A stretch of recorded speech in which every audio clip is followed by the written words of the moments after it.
जय हिंद दोस्तों, कैसे हैं आप सभी। तो चलिए दोस्तों स्टार्ट करते हैं Hindi practice set number 1 Allahabad high court special. ठीक है, तो ये दोस्तों यानी कि 20 से 25 दिन रह गए हैं इसके। तो चलिए एक बार इसकी जोरदार प्रैक्टिस करवा दी जाए ताकि दोस्तों आप सभी के यानी कि अच्छे मार्क्स आ सकें। ठीक है, चलिए देखते हैं दोस्तों, देरी न करते हुए आज की क्लास का पहला क्वेश्चन है, समुच्चय बोधक को क्या कहते हैं। बताएं सभी साथी, इसको क्या कहा जाता है। समुच्चय बोधक को क्या कहते हैं। तो दोस्तों इसे बोला जाता है, क्या बोला जाता है, इसे बोला जाता है विकारी। ठीक है, विकारी कहते हैं। नेक्स्ट क्वेश्चन है, चलिए हिंदी में वचन होते हैं, बताएं दोस्तों कितने वचन होते हैं। हिंदी में कितने वचन होते हैं। ये होते हैं दोस्तों दो, एक वचन बहुवचन। नेक्स्ट क्वेश्चन है, उपसर्ग को क्या कहते हैं। उपसर्ग को क्या कहा जाता है। उपसर्ग को कहा जाता है दोस्तों शब्दांश। ठीक है, शब्दांश कहते हैं। इनमें से कौन, इनमें से कौन कविता के पदों में सक्रियता और प्रभावशीलता लाता है। बताएं दोस्तों कौन लाता है। चलिए बताते हैं, इसका राइट आंसर हो जाएगा कविता के पदों में सक्रियता और प्रभावशीलता लाता है, यह लाता है काव्य गुण। Option number C. Next question है, एक से बढ़कर दूसरे का अर्थ व्यक्त करने के लिए सही लोकोक्ति कौन सी होगी। एक से बढ़कर दूसरे का अर्थ व्यक्त करने के लिए सही लोकोक्ति कौन सी होगी। इसका राइट आंसर हो जाएगा शेर को सवा शेर। ऑप्शन नंबर बी ठीक है। चलिए नेक्स्ट क्वेश्चन देखते हैं, विशेषण का उपयोग निम्नलिखित में से किसके बिना नहीं हो सकता। तो दोस्तों यानी कि किसके बिना नहीं हो सकता।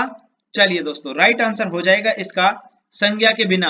नेक्स्ट क्वेश्चन है, आर्द्र का विलोम क्या है।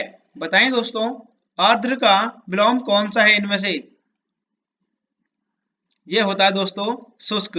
ऑप्शन नंबर डी ठीक है, शुष्क होता है। सभी साथी चैनल को सब्सक्राइब कर लीजिए, ये सेट डेली चलाऊंगा और मोस्ट इंपोर्टेंट क्वेश्चन ही कराऊंगा। निम्नलिखित में से कौन सा स्त्रीलिंग में प्रयुक्त होता है। तो दोस्तों स्त्रीलिंग में इनमें से कौन प्रयुक्त होता है। ये होता है दोस्तों ऋतु। ऑप्शन नंबर ए ठीक है, ऋतु। नेक्स्ट क्वेश्चन है, डॉक्टर ने मरीज को देखा और उसे दवाई दी, वह वाक्य किस वाक्य का भेद का उदाहरण है। सही विकल्प को चिन्हित कीजिए। डॉक्टर ने मरीज को देखा और उसे दवाई दी, इसका राइट आंसर है संयुक्त वाक्य। ठीक है, यहां पर लिखा है दोस्तों और ये जोड़ने का बात कर रहा है संयुक्त वाक्य। नेक्स्ट क्वेश्चन है, यशोधरा शब्द का संधि विच्छेद इनमें से कौन सा होगा। यशोधरा शब्द का संधि विच्छेद इनमें से कौन सा होगा।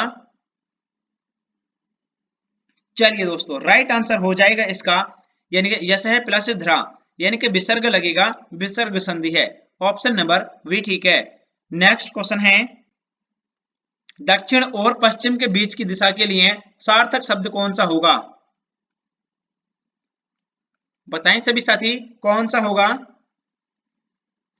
चलिए राइट आंसर हो जाएगा इसका यानी कि नेत्रनीय। ठीक है, इसको बोलते हैं श्रुत्य, नैश्रुत्य। ऑप्शन नंबर सी ठीक है, नैश्रुत्य। नेक्स्ट क्वेश्चन है, चलिए दोस्तों इसको ठीक कर दूंगा मैं। चलिए अधिमानता में प्रयुक्त उपसर्ग बताएं। बताएं दोस्तों अधिमानता में कौन सा उपसर्ग है। जल्दी से बताएं सभी साथी। चलिए बताते हैं दोस्तों, इसको एक बार फिर से देख लेंगे। इसके ऊपर रे भी टंगता है। ठीक है, नैश्रुत्य बोलते हैं इसको। ठीक है ना। नेक्स्ट क्वेश्चन है, अधिमानता में प्रयुक्त उपसर्ग कौन सा है। राइट आंसर हो जाएगा इसका ऑप्शन नंबर यानी कि कौन सा ठीक है, अधि। ऑप्शन नंबर सी ठीक है। द्वंद्व समास के भेद होते हैं। बताएं दोस्तों कितने भेद होते हैं इसके। द्वंद्व समास के कितने भेद होते हैं, 3 होते हैं। ठीक है, 3। सरयुर्मी में संधि है, कौन सी संधि है इसमें। सरयुर्मी में कौन सी संधि है, इसमें है दीर्घ संधि। ठीक है, दीर्घ संधि है। अगला क्वेश्चन है, उच्चारण स्थान के आधार पर हिंदी व्यंजनों की कितने वर्गों में रखा जाता है? हिंदी व्यंजनों को कितने वर्गों में रखा जाता है? सही विकल्प का चयन कीजिए। ये रखा जाता है दोस्तों, यानी कि 11, ऑप्शन नंबर बी ठीक है, 11। नेक्स्ट क्वेश्चन है, उच्चारण के स्थान पर बात की गई थी। नेक्स्ट क्वेश्चन है, जिसे कभी बुढ़ापा न आए उसके लिए सटीक शब्द कौन सा है? जिसे कभी बुढ़ापा नहीं आए उसके लिए सटीक शब्द इनमें से कौन सा होगा? राइट आंसर हो जाएगा अजर, ऑप्शन नंबर डी ठीक है, अजर। अगला क्वेश्चन है, 92 को हिंदी में कैसे लिखते हैं? तो दोस्तों इसमें बात की गई है 92 को हिंदी में कैसे लिखते हैं। यहां पर कुछ मिस्टेक दिख रहा है, बताएं सभी साथी जल्दी से क्वेश्चन नंबर 17 का आंसर दें। चलिए 92 को हिंदी में किस प्रकार से लिखते हैं मैं एक बार लिख देता हूं, ठीक है। यहां पर इसको यहां पर लिख देता हूं, चलिए कोई बात नहीं। यहां पर दोस्तों कुछ इस प्रकार से लिखना होता है हमें, ठीक है। यहां पर 9 बनाना है, उसके बाद में हमें ये 2 बनाना, ठीक है। तो कुछ इसी प्रकार से दोस्तों हिंदी में लिखा जाता है 92, ठीक है। नेक्स्ट क्वेश्चन है, लिपि की आवश्यकता होती है, बताएं दोस्तों, यानी किसमें होती है इनमें से? लिपि की आवश्यकता जो होती है दोस्तों, ये होती है भाषा लिखने में, ठीक है, भाषा लिखने में।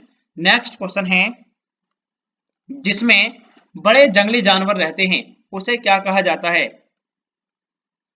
जिसमें बड़े जंगली जानवर रहते हैं उसे क्या कहा जाता है? उसे कहा जाता है कंदरा। क्या? कंदरा। नेक्स्ट क्वेश्चन है, किस वाक्य में कर्म कारक नहीं है? बताएं दोस्तों, कर्म कारक किस वाक्य में नहीं है? राइट आंसर है इसका, यानी कि बालक रोते रोते सो गया, ऑप्शन नंबर ए ठीक है। ग्वाला गाय दुल्हाता है, धूता है, माँ बच्चे को सुलाती है, राजा ने ब्राह्मण को बुलाया। राइट आंसर है इसका ए ठीक है। धातुष्मा में प्रयुक्त संधि कौन सी है? धातुष्मा में प्रयुक्त संधि कौन सी है दोस्तों? ये हो जाएगी दीर्घ संधि, ठीक है, धातु प्लस ऊष्मा। नेक्स्ट क्वेश्चन है, आविर्भाव का विपरीतार्थक शब्द इनमें से कौन सा है? आविर्भाव का विलोम शब्द कौन सा है दोस्तों? चलिए आविर्भाव का होता है तिरोभाव, ठीक है, तिरोभाव। नेक्स्ट क्वेश्चन है, वह जो न करे सो थोड़ा, वह जो न करे सो थोड़ा वाक्य में सर्वनाम है, बताएं दोस्तों किस प्रकार का सर्वनाम है? एक बार सभी साथी चैनल को सब्सक्राइब कर लीजिए, क्लास को लाइक कर दीजिए। Allahabad high court special class है हिंदी की, और जीके जीएस की क्लास भी आएगी, इसलिए बोल रहा हूं चैनल को सब्सक्राइब कर लीजिए, क्लास को लाइक कर दीजिए, ठीक है। आप दोस्तों देख सकते हैं हमारा कंटेंट, एसएससी जीडी का भी क्लास चल रहा है, वहां से भी आप देख सकते हो, ठीक है, कि कंटेंट में कितनी पावर है। चलिए इसका राइट आंसर हो जाएगा, वह जो ना कर सके सो थोड़ा, इसे बोलते हैं दोस्तों क्या कहते हैं? यानी कि संबंधवाचक सर्वनाम। यहाँ पर जो और ये सो है, ठीक है, संबंधवाचक सर्वनाम। नेक्स्ट क्वेश्चन है, निम्नलिखित में से कंठ वर्ण कौन सा है? यहां पर बात की गई है जो कंठ वर्ण है और कौन से विकल्प में है कंठ वर्ण। राइट आंसर है ए है विसर्ग। ये सभी क्या होते हैं दोस्तों? ये कंठीय होते हैं, ठीक है, ऑप्शन नंबर बी ठीक है।